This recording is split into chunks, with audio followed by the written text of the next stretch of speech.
Welcome back to another episode of Swamp Stories. For this episode, we do something completely different. We fully cover the insane YSL indictment that just broke out. But before we get into it, make sure to leave a like and subscribe. You can also follow the Instagram page as well. So let's get into it. Just a few days ago on March 9th, one of the largest takedowns in rap history hit the news. And honestly, many people were surprised. Number one, because, Young Thug used to wear dresses and calls his friends hubby. And also because Gunna is the furthest thing from a gangster. The only thing he's knocking down is 2 Big Macs and a large Sprite. But honestly, I was surprised for a whole different reason. Let me explain. Fulton County is known to be the softest on crime in the whole state of Georgia. Atlanta people will tell you that DeKalb, Cobb, Gwinnett, and Clayton County are all places you want to avoid doing crime. Those are old school judges and district attorneys that will prosecute you to the fullest extent. However, Fulton County, which covers the actual city of Atlanta, is the complete opposite. It's like the San Francisco of the South, where you're locked up one day and then all of a sudden you're let go with no reason. And that reputation has really started to upset the locals. In fact, Atlanta's wealthiest neighborhood, Buckhead, has been trying to become its own city for that exact reason. It's plain and simple. Residents are fed up about criminals being let out way too soon. And that leads me to one big conclusion. The district attorney is under huge pressure to change the image of crime in Atlanta. And honestly, I can't even blame her, because at the end of the day, her career is on the line. So she decided to build one of the biggest and flashiest cases in Georgia history. They know that they have a district attorney that is seriously prosecuting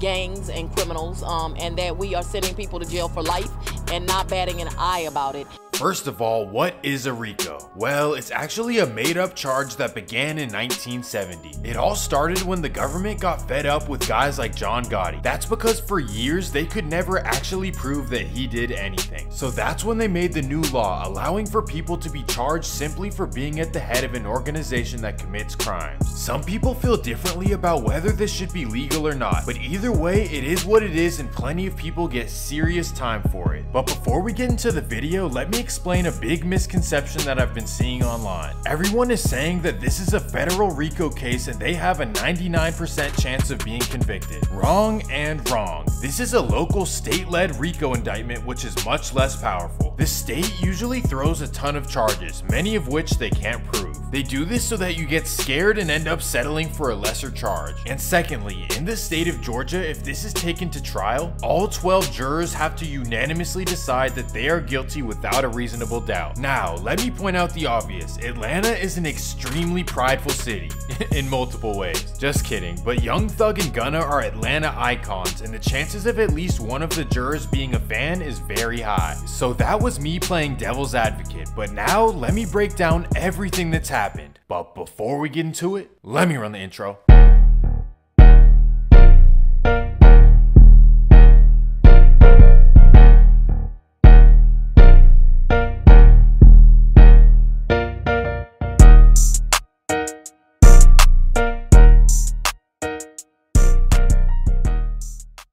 It all started in late 2012 when Jeffrey Williams, also known as Young Thug, began making a name for himself in rap. And that's when he started a gang called YSL, also known as Young Stoner Life. They originate out of Cleveland Avenue, which is a street that is split between the south side of Atlanta through the city of East Point, Georgia. Cleveland Ave is known to be one of the most dangerous streets in Atlanta behind Campbellton Road and MLK Drive. The area used to be made up of multiple public housing projects that were the poorest and most dangerous in the country. Well, that's where Young Thug was raised. However, all the projects were torn down before 2003. So many of the residents, including Young Thug, moved out to other areas. However, they still claim the area and hustle there as well. For a while now, the police have been calling the area gang infested, but that's not really true. Anyone from Atlanta will tell you that gang activity isn't exactly what it seems. Technically, there are gangs, but really, it's just groups of friends getting money and beefing with other groups of friends. However, the DA claims that YSL is part of what they call the National Bloods Gang. Apparently, this is a gang that stretches from Compton to Seattle to Detroit, all the way down to Atlanta. This is definitely not true. I mean, they don't even speak the same language. And I'm really not even joking. Atlanta English is a totally different language than California English.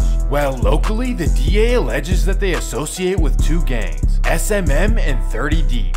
The only difference is that YSL is known to wear lime green rags and color coordinate with that as well. They're known to throw up L's and they say slat, meaning slime love all the time. This is a spin-off of blat, which Bloods used to say blood love all the time. Well, YSL is not about love at all. Instead, this is what they do. YSL is involved in all kinds of street activities. Most importantly, they enhance their reputation, power, and territory through means of assault and threats of violence. Secondly, they earn money through armed robbery, theft, and distribution of all kinds of things. And lastly, when they get caught, they're known to intimidate witnesses. So let's get into all the events. It all started on January 25th, 2013. Let me introduce you to Young Thug's right-hand man named Trotavius Stevens, also known as Tick. This guy is a certified demon and he handles everything for Young Thug. Well, on the night of January 25th, he caught a rival named Reginald Pettis in the Summerhill neighborhood. Bam. Reginald ended up being okay, but this took a petty rivalry to a whole new level. And around this time, Summerhill began being represented by a rapper named YFN Lucci, and after this, the back and forth would begin. However, before anything else would take place, YSL needed some tools, so Young Thug's homies would hit the streets. On June 18th, 2013, his friend Justin Cobb, also known as Doo-Wop, would run into a man named Dreyonte Johnson. Doo-Wop notices that Dreyonte has a blick in his possession, which for a normal human, that would be a sign not to try them. However, for YSL, all they see is a walking lick. So Doo-Wop walks up to him, snatches it, and runs away. Well, Dreyonte called it in to report it stolen. However, they would not find it until it was later used by YSL. Well, one tool was not enough, so Young Thug had YSL go get him another one. And they ended up finding one inside the house of Ann Phillips, a suburban Atlanta resident. Well, on August 23rd, Young Thug was pulled over and searched. And that's where they found it in his glove box. You might be thinking that this is enough blickies, but not for YSL. They need more. September 11th, 2013. YSL's Walter Williams, also known as DK, enters the property of Derek Dotson. And after struggling to get what he wants, DK gets impatient. Bam. He takes everything and quickly leaves the area. He then brings it back to YSL. So after these reckless incidents, Atlanta PD started looking into YSL. The first thing they did is search the Instagram pages of all the members. And while Young Thug is blowing up with songs like Stoner and Thief in the Night, Atlanta PD is quietly building a huge case. And the main thing that caught their attention in the first place was DK's giant YSL tattoo on his forehead. He was a known menace in Atlanta even before Young Thug was known, so this put YSL in a serious category. But still, none of this was enough to prosecute, so the madness would continue. The back and forth between YSL and YFN started getting really serious in 2015, and the first major incident occurred in January of 2015. January 7th, 2015. After a day of trying on skirts and getting his toenails painted, Young Thug goes to Hertz to rent a car, and he rents a 2014 Infiniti Q50. Now objectively, this is a nice car to all of us regular humans, but a superstar rapper has no reason to get a car like that, especially in his own city. Well, Young Thug actually did have a reason, and he gave the car to his right-hand man Justin Cobb, also known as Doo-Wop. So then Doo-Wop plans to do something wicked with the car. He gets 4 fellow YSL members, Javaris Bradford, Diamante Kendrick, Demise McMullen, and Shannon Stillwell. Earlier, they were notified that YFN Lucci's right-hand man Donovan Thomas is in the Castleberry Hill neighborhood. For reference, this is located right down the street from the Falcons Stadium and all of the colleges. Well, Donovan is getting his haircut when the 5 YSL men pull up. Bam! Later that day, Young Thug returned the car to Hertz clean as a whistle, or at least that's what he thought. However, the whole time he was being tracked and his phone was tapped as well. And on January 25th, he made a huge mistake. He called the leader of SMM, which is Atlanta's most notorious group, and he calls for them to join together. He said, "Sacrifices must be made. Soldiers must fall in order for the battle to be won." And that takes us to April 12th, 2015. The infamous Walter Murphy, also known as DK, is back at it again. He drives through the Summerhill neighborhood and finds 3 YFN affiliates, Dexter Montgomery, D'Angelo White, and Christian James, standing right there on the corner. Bam! Thankfully, he's Ben Simmons and everyone was okay. Well, later that month, YSL temporarily put their local issues to the side. And that takes us to a blast from the past. In 2015, Lil Wayne and Birdman were not getting along. Lil Wayne claimed that he was owed tens of millions of dollars and Birdman never paid. Well, Young Thug signed with Birdman and oddly named his 2015 album The Carter 6. He was clearly mocking Lil Wayne's classic series of albums, but the beef wasn't really Young Thug's to deal with in the first place. The only thing he had against Lil Wayne is that when he went to go shake his hand, Lil Wayne denied him twice. But for Young Thug, that's enough to set off a beef. April 26, 2015. Lil Wayne comes to Atlanta to perform and YSL is all over it. YSL's Jimmy Myrick, also known as Pee Wee, has bad intentions for Lil Wayne to say the least. So he follows Lil Wayne's tour bus all the way from the airport to Cobb County. And that's when he found the perfect opportunity. Bam! Lil Wayne was okay, but this incident shook everyone in the rap community. Just days later, Pee Wee went down for it and got sentenced to 8 years. Manny Aurora believes his client, Jimmy Winfrey, could have beaten most of the 27 charges in the indictment, but the prosecutorial mood against gangs and gang members in Cobb County is tough. During the case, his ties to YSL and Young Thug were revealed, and he was officially classified as a YSL member. Well, just 2 days later, YSL's Demetrius Garlington would go on a GTA rampage. April 28, 2015, 4 a.m. Demetrius drives to Adele Avenue to the home of a rival. Bang! A 59-year-old grandmother, Denise Bell, woke up with injuries. Demetrius leaves and heads to another address. He pulls up to the Crystal Cascade Apartments. Bang!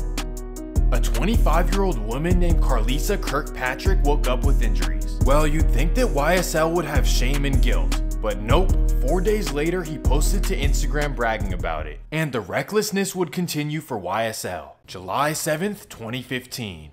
Young Thug heads to the Perimeter Mall in Dunwoody, Georgia. This is a usually quiet and peaceful mall, the opposite of Lenox. Wait, if you guys think that Lenox is bad, go to the mall in Panthersville. It's called the Gallery at South DeKalb. Anyways, Young Thug was asked to leave the mall and then he refused and threatened the security officer. However, all charges were later dropped. So Young Thug kept moving around Atlanta doing whatever he wants. Well, over the next couple of years, Young Thug began having one of his friends rap, Sergio Kitchens. Now, Sergio doesn't have a street history and he grew up in a suburb called Fairburn, Georgia. He also lived in Sandy Springs as well. Both of these are very safe suburbs. However, he and Young Thug would get in trouble on September 24th, 2017. Both were pulled over and searched, and in the car they found stolen weapons dating back to 2013. Man, what is with YSL and stealing blicks? Can't they just go down to Chinatown, or does Atlanta not? No, they probably don't have that. Well, Sergio, whose rap name is Gunna, ended up wiggling his way out of these charges. Later that year, they were pulled over again. And of course, they found more stolen weapons in the car. However, in Fulton County, you always seem to just get released. And that takes us to February 23rd, 2019. This is the most important date in the entire story. So let me introduce you to YSL's two youngest members. 17-year-old Damone Blaylock, also known as Bali, and 15-year-old Rodalius Ryan, also known as Lil Rod. These guys were vetted since their early years to handle business for the YSL empire, and they are as heartless as it gets. And on the night of February 23rd, they were sent on a mission. The plan is to find 15-year-old Jakari Holmes, while Bali and Lil Rod drive around his neighborhood of Southeast Atlanta. Then they spot him in his blue Dodge Challenger. Bang! Okay, first of all, where are these kids' parents? Second of all, how is he 15 driving a Dodge Charger? And lastly, why is Young Thug having kids handle his business? What is going on in Atlanta? Anyways, at first, the police had no clues. That would change 2 days later when they went to Instagram dissing YFN in their captions. And that's when they found everything they needed. Both were sent to Atlanta's juvenile hall. Well, the beef kept heating up after all the social media disses from YSL. And it only got worse when Diamante Kendrick, also known as Yak Gotti, stood on top of YFN Lucci's car and posted it on Instagram. And check out YFN Lucci's response.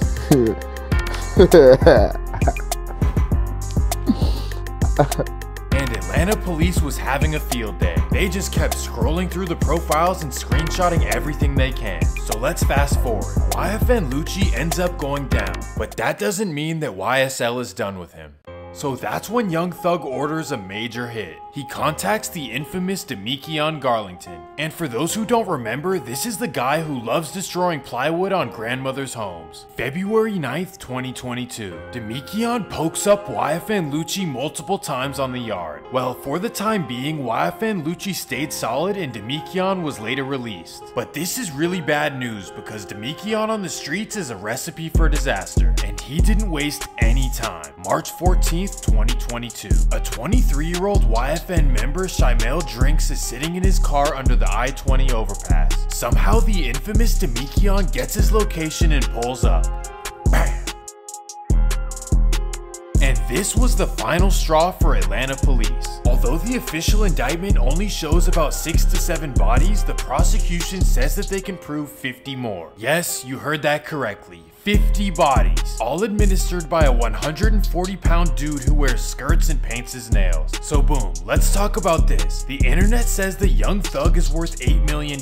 Well, I probably think it's much higher than that. But either way, what is wrong with people? Please help me understand. Why does he have to do all this? And same goes for Lucci. Why can't they just get money and be happy? And unfortunately, more bad news would come on the night of May 13th, 2022. YSL rapper Lil Keed was found in his apartment and later was pronounced dead. Some rumors say that it was an invasion and others say that it was self-inflicted, but we will learn more as the days come. But what do you guys think about the whole situation? And that's gonna do it for this episode of Swamp Stories. Make sure to leave a like and subscribe if you're new. Peace!